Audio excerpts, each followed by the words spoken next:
Hello mga Damadorians, magandang araw sa inyong lahat. Sa episode ito, ang ipapakita ko naman ngayon ay isang puzzle. No? Ito. Yan. Ito yung dilaw papunta rito sa baba. Yan. Tapos ito namang blue papunta rito sa taas. Yan, ganyan. Ngayon, ang kondisyon nito, unang sulong yung dilaw. Pero, tabla manalo yung dilaw. Bihira lang yung ganung puzzle, no? Kasi kadalasan sa puzzle, kung sino yung unang sulong, yung kalaban ang may partida. Ngayon ito, baliktad. Unang sulong yung dilaw, pero siya yung may partida na tabla manalo. Okay? Kapag makatabla yung dilaw, panalo na. Ngayon sa ganyang formada, kung titignan natin, kung doon sa mga beginner, sasabihin nila, ang dali naman ng puzzle mo, nakita kaagad yung solution. Okay? Sa biglang tingin, madali. No? Okay, ngayon, itong puzzle na ito nga pala, galing ito sa labanan na nauwi sa puzzle. Kasi ito ay labanan mula sa isang alamat na Grandmaster o legendary Grandmaster ng Ukraine na si Vasily Sokov. Ang laro na to, nagmula to sa laro na yung tawagin ay simultaneous. 10 yung kanyang kalaban. Ngayon, isa sa mga 10 niya na kalaban, naging ganito ang formada. No? Okay, umpisa natin sa opening para makita natin kung paano napunta sa ganitong posisyon. Okay? Ayusin ko lang ha. Okay, eto na.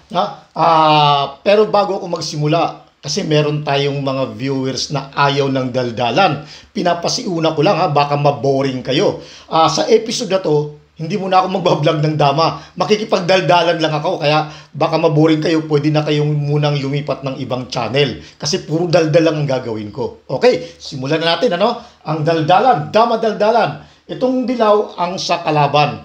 Isa sa mga 10 niyang nakalaban sa simultaneous play.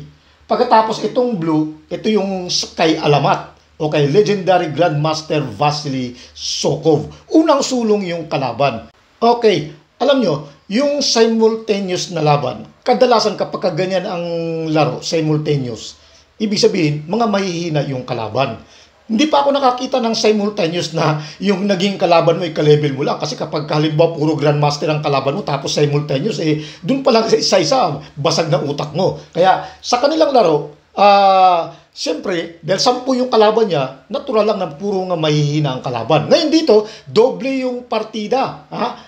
Dahil sobrang galing ni Sokov, bukod sa simultaneous pa lang partida na yun binigyan pa ng paratabla yung mga manlalaro. Okay, so ngayon eto na.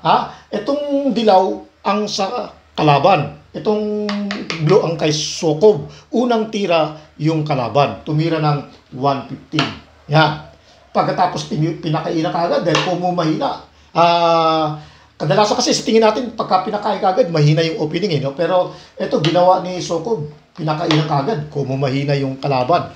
Okay, so, nag-416, bookline pa rin yan, yung ganyang opening, Pagkatapos, nag-314.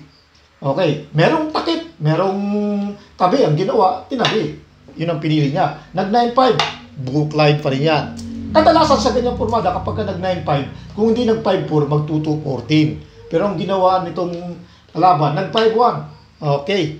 Kasi inisip niya para may banta agad na lanse. Hindi, inalis niya to. Kasi para mawala yung lanse.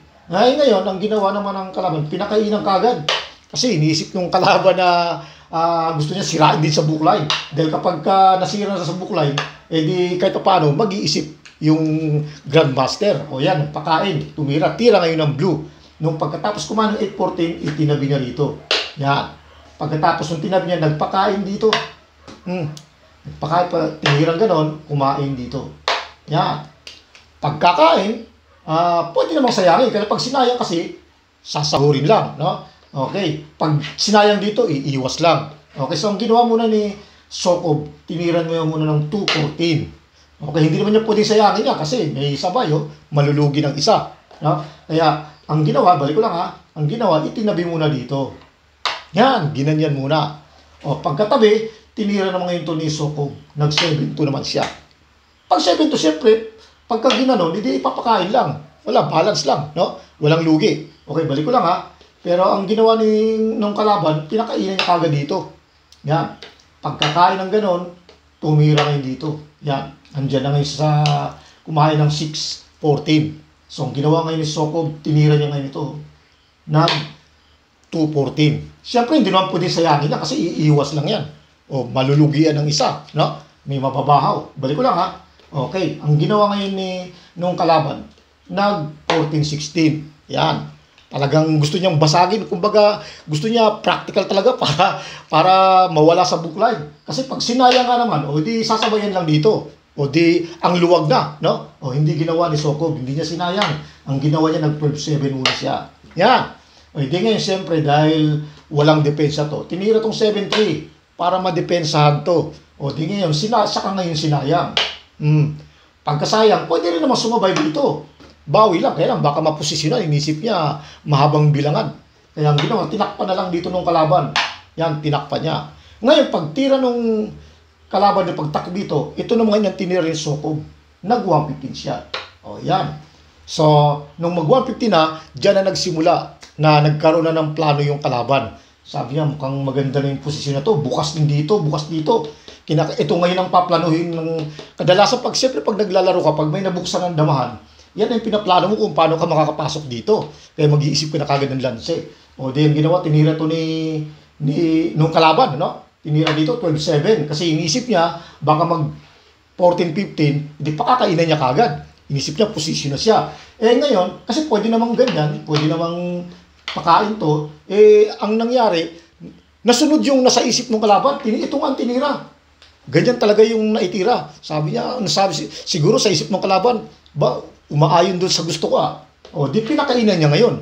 Pagpakain ng ganon, kumain dito ng 11-3, ngayon, tira ng blue. Sa tingin ng kalaban, inisip niya parang posisyon na siya. Mukhang maganda na yung posisyon niya. Bakit?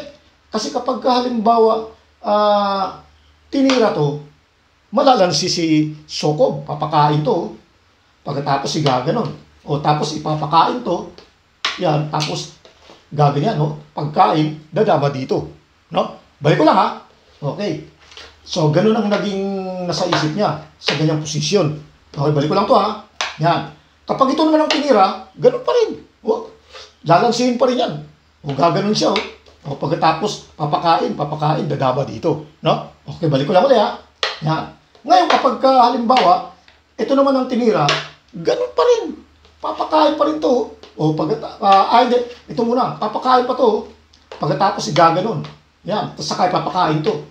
Lalansihin pa rin, dito, dadama dito. No? Okay, balik ko lang ulit, Okay. Yan. Tira pa ng blue. So, kabang-abang na yung gagawin nung blue, no? Inisip niya, mukhang lamang na siya rito, mukhang makakatabla na siya kasi may partida yung dilaw makakatabla. Ngayon ganito naman, no?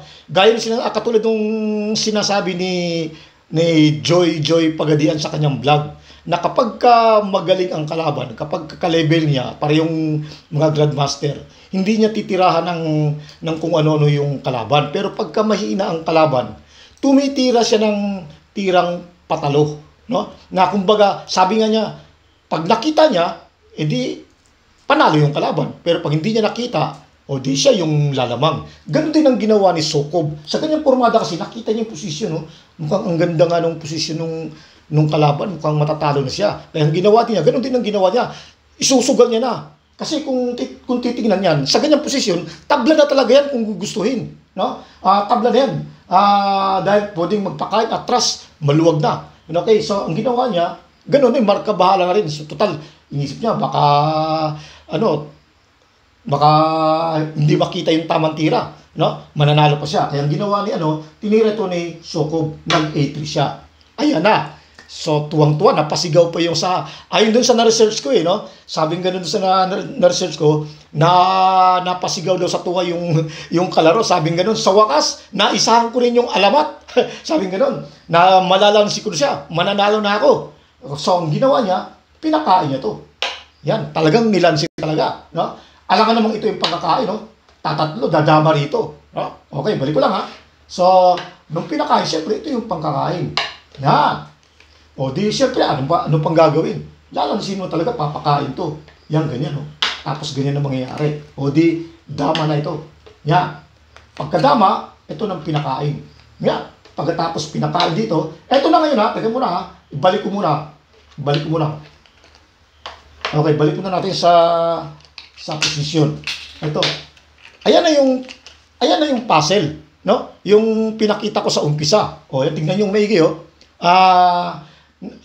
Labanan na nauwi sa puzzle. Kaya, ito yung sinasabi na unang sulong, yung dilaw. Bibigyan ng tabla manalo, yung dilaw. Yun yung sinasabi ko na bihira lang yung puzzle na yung unang sulong, yun pa yung may partida. O ito, siya pa yung may partida, yung unang sulong na napunta na sa puzzle. O, kaya ito yung ginawa. Kasi, kung halimbawa, kasi lugi na ng isa yung dilaw eh. O, 1, 2, 3, 4, 5, 6. Ito, 1, 2, 3, 4, 5, 6, 7. Lugi na ng isa. Pag tumira ng iba yung dilaw, wala, talagang matatalo na. Lugi na ng isa. Halimbawa, tumira to, gaganon na yan, no? O, posisyon na, tapos lugi ng isa. O, balik ko lang ha. O, halimbawa ito ang tinira. Ganun pa rin. Aalisin na lang yan, no? Para wala nang lansi. O, lugi ng isa. Tagilid niya kung tutusin. O, kaya, ito ang tira. Ganun pa rin. Gaganyan na lang yan. No? Posisyon na, lugi pa ng isa. Okay, balik ko lang ha. Okay, so, ibig sabihin, sa ganyang pormada, no choice talaga, kinakailangan talaga niyang lansihin. Kayo doon sa mga viewers na yung medyo beginners pa lang, meron magko-comment ng gano'n eh. Ang dali naman ng puzzle na yan. Kitang-kita ang ganyan solusyon, papakain lang yan. No? O, pagkatapos, dadama na. Yan. Pagkadama, siyempre, meron dito, lalansin ulit. O yan, hindi na makakatawid yung blue. Tabla manalo lang yung blue. Baka matalo pa sa laban, no? Yan, dito na. Yan na yung resulta. O ito, dama na rito. Yan. Ngayon iniisip niya, yan, pagka baka manalo pa yung dilaw. May partida yung dilaw, tabla manalo lang baka manalo pa sa laro. Tira ng blue. Kung halimbawa tumira rito yung blue. Di siyempre gaganon lang yan. Kapag ka nagpakain dito yung blue, kumain ng ganyan, di malamang dito na yan. Pagka ganyan ng pormada, baka manalo pa yung dilaw. No? Okay, balik ko lang ulit sa posisyon ha. Pakita na natin yung tamang solusyon. Yan, para matapos na kagad. Okay, so, ganito na yung nangyari. Yan na. No? Tira ng blue sa ganyang pormada. Okay, ngayon, ang blue, hindi rin pwedeng tumira ng iba. Matatalo talaga siya dahil tabla manalo lang eh. Pag ito, wala na, tatabla na yan or matatalo pa. Pag ito, ganun pa rin. Kaya ang ginawa ng blue, ito ang ginawa niya. Kumbaga, brilliancy move ni Sokob. Nagpakain ng dalawa. Kumain ng dalawa, ganyan, no? Yan. Pagkatapos nagpakain pa uli. Kumain dito. Ngayon, tira pa ng blue. Tumira dito yung blue. Tira ng dilaw, tumira naman dyan. Tumira yung blue dito. Tumira dyan. Pagkatapos, saka ginanon. Wala na, tira ng dilaw, magpapakain na. Dito o dito, kahit saan. Pakain siya rito. Tira ng dilaw. Wala namang tira yung dilaw. Nabahabo yung tatlo. Kaya, doon natalo.